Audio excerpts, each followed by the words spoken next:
Felipe. Hola, Juan Diego. Soy Cookie. Les tengo una invitada. Hola Juan Felipe, hola Juan Diego, me llamo Ladi. Hoy les venimos a enseñar cómo alimentarse y lavarse bien las manos. Primero tienen que comer muchas verduras y muchas frutas. Segundo, al comer, lavarse bien las manos, echarse desinfectante con una toalla, limpia, secarse de las manos. Y tercero, cuando se vayan a secar las manos, con la toalla cierran el grifo. Después de alimentarse, cepillarse los dientes.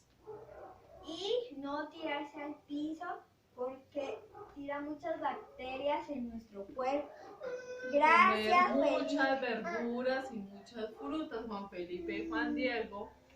Ya nos despedimos. Chao. Chao.